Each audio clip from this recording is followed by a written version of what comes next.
Welcome to the light at the end of the funnel. This podcast is all about tangible solutions to common online marketing challenges. And it's also about the lighter side of entrepreneurship, the motivation, the innovation, the inspiration, and the growth mindset needed to build a business that stands the test of time and stands the test of the unexpected. I'm your host, Danielle Fitzpatrick Clark, and I want to thank you for spending your time with me today. So let's dig in. Hey everyone, Danielle Fitzpatrick Clark here, your host of Light at the End of the Funnel podcast. Thank you so much for joining me today. And today we're going to talk about how to build a smart website that will actually convert. So I get asked this question a lot. It's a burning question. When people are considering their websites and their funnels and their products, they ask, do I really need a website? And the short answer is yes.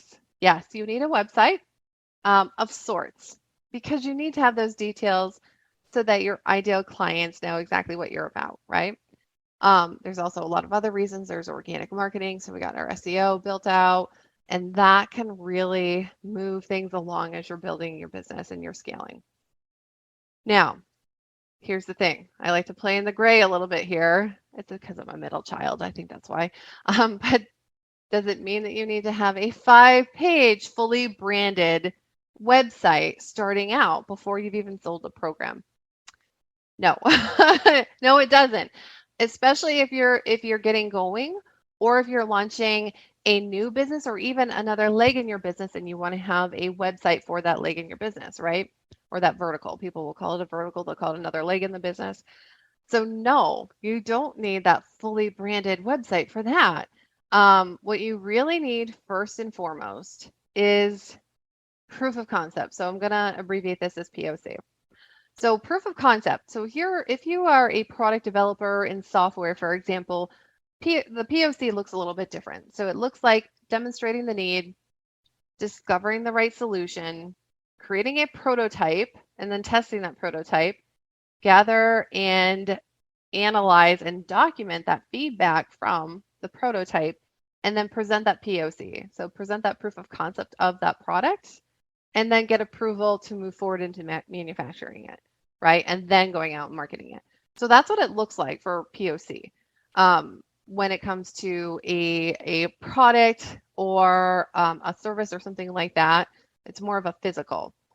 So when we're in the online space and what we're providing is not product based, a physical product based, but it's more of a program or a service. And sometimes people, this isn't necessarily for your digital products, guys. Your digital products, I have a different methodology, but this is more for your programs and for your service. So people who provide a service and people who provide programs. A lot of consultants, a lot of coaches will provide programs. So when you're doing that, it's a little bit different. There's some differentiators.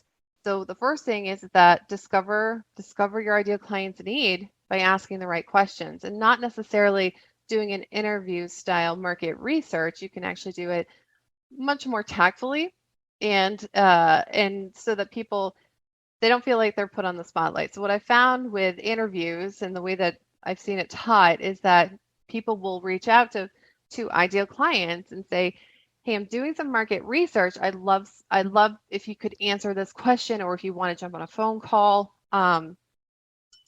So some people will, some people won't. The other thing is that people are becoming more and more cynical. They're beginning to be more and more inundated. So it makes sense on why they may not be up to doing market research. And with the right questions in the right platform, you can actually get a lot of these questions answered without people even knowing that you're doing market research. So it can be more honest, it can be more authentic. You'll find out more that way. There's a lot of different ways to do it. We have a whole methodology around this for a later time. But the next thing after you've discovered the need is to test the solutions that you have and add them as you discover top of mind needs. So You really need to stay focused on solutions that you provide, your talents, what you know really well, what you're an expert in. Those solutions in helping them, supporting them, what you'll get hired to do by your ideal clients for their top of mind pain points, right? So what is your place in that? And how are you going to present that? So you really need to test those solutions that you have. Not go and create solutions and learn new things. I mean, that's there's a lot of pieces when you're learning new things, but we really want it to be solutions that are what you already provide using your innate skills and your expertise. So the next thing is you want to create a beta and a pilot program to test with customers and get lots and lots of feedback, right? So a beta program and a pilot program is really great.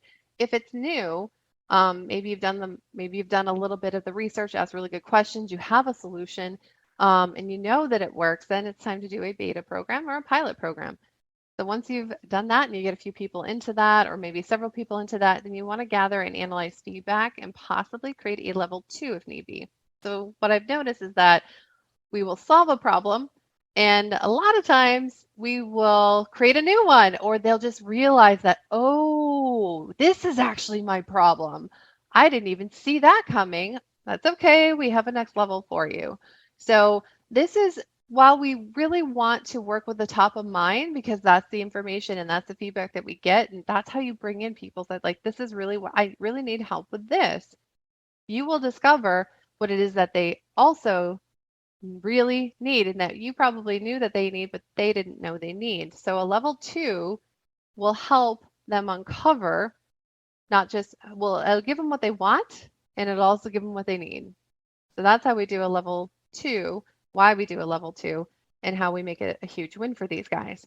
You may need to do that as you're gathering and analyzing your feedback. You may need to create that and gather more feedback that way.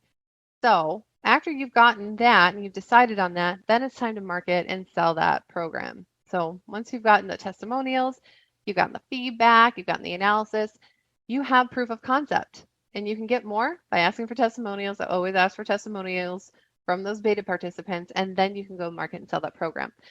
So after a successful beta program, this is usually when I'll recommend to my clients who are online entrepreneurs to consider creating a full-blown website because now they have the top of mind, so top of mind challenges and pain points.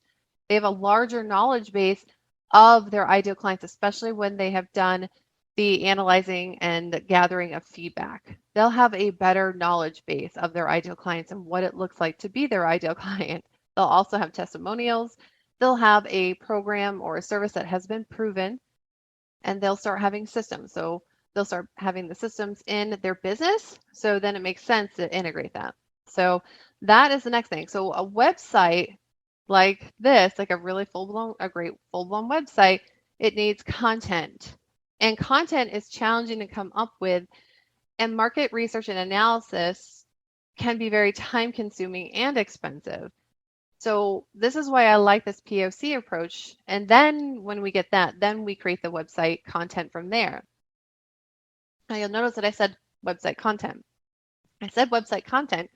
Content comes first, then the framework of the website, then the design and the aesthetics. That's how we do it. We reverse engineer. Usually people will do framework, design, branding, photos, all of that thing. And I'm like, you need to do the content first.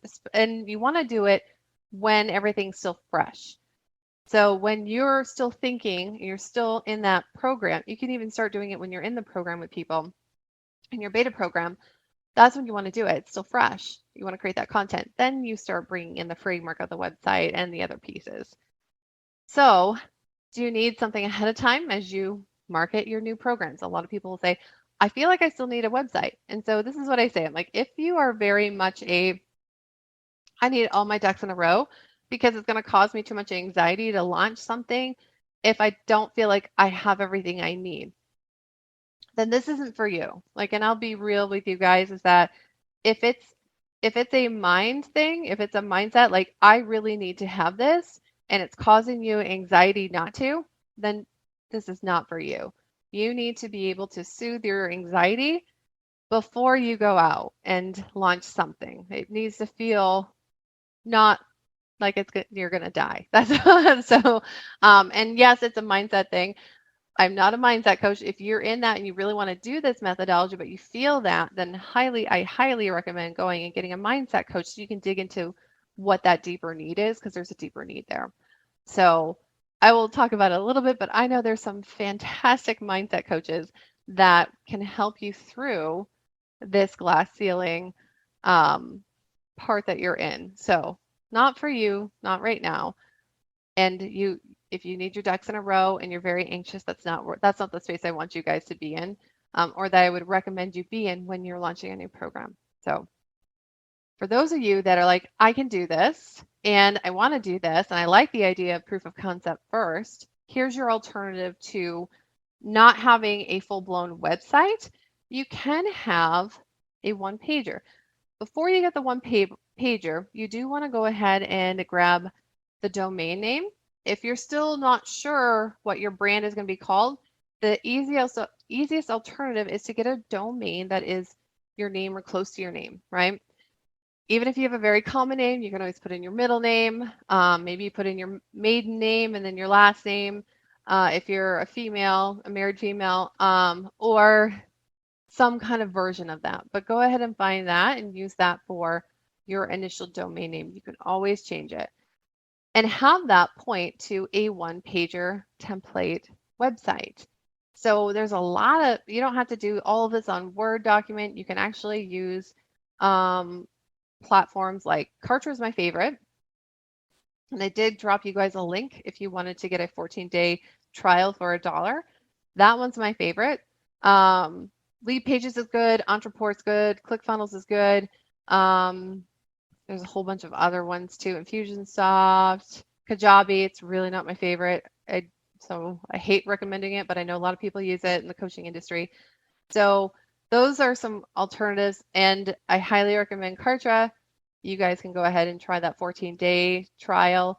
And also, we're giving you guys templates for one-pagers that we use.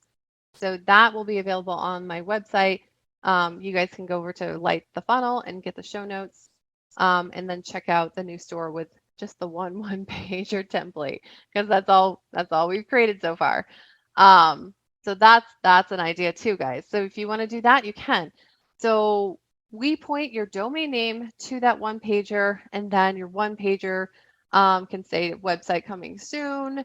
And then it can have an application button. It can have a discovery call button. It can have a link to a webinar or a lead magnet, anything like that. So it very much can act as a website, but it doesn't need to be a full-blown branded website. So you have that, you have your domain name. Now, the next thing you really want to do, you want to build out those social media platforms, especially if you're using social media as part of your marketing and even advertising. So right now, if you have your social media platforms built out, they're acting as a stand-in for your website. So you could have both. If they're on a social media platform and that's how they are experiencing you and learning about you, chances are they're going to stay there. So have those platforms really developed. I know LinkedIn especially, just based on my client feedback, LinkedIn especially has been used as a stand-in for a website, even if it's not on purpose, because people can find a lot of information just the way that the profiles are set up. So that's something that you really want to build out. You don't have to build out all the social media platforms. You can stick with just a couple, but also know how people are coming in and experiencing you. So there you have it. You have it. It's very simple. You get a domain name, you point it to a one-pager. You can use Kartra, Lead Pages, Entreport, all those other ones for a one-page template. And then that's what you have, and then build out those social media platforms and have that domain URL pointing to the one pager somewhere on that. So then they can understand. And you can even say full website coming soon. Until then, look down here. So however you want to do that, make it sound like you, and that's how you have it. So now keep in mind that the above is all temporary, and you do want to create that branded website once you have the proof of concept. So that will facilitate the customer journey beautifully. And there you have it. That's how you build a smart website that will actually convert. You have all these different opportunities. And I tell you what, this will save you time. So if I can save you guys time, I know that's one of my most precious assets is time. And it's time is one thing that I cannot get back. I'm a mom, so I know how precious it is. And I know that we all have only so much energy. And I don't want you guys to have to spend that energy spinning your wheels. You guys can learn from my mistakes. And so this is why I like to create this awesome quality content. So I hope you guys enjoyed this. I hope you guys share it around. Please share it around. Please subscribe. And then until next time, guys, make it a great one. Bye for now. Hey, thanks for listening to Light at the End of the Funnel. And help a marketer out. We always can use some love. Share, like, and subscribe. That is the best thing that you can do for any podcast. So if you like what we're giving you guys at Light at the End of the Funnel, please go ahead and share that out and don't forget to subscribe. We appreciate you. Thank you so much.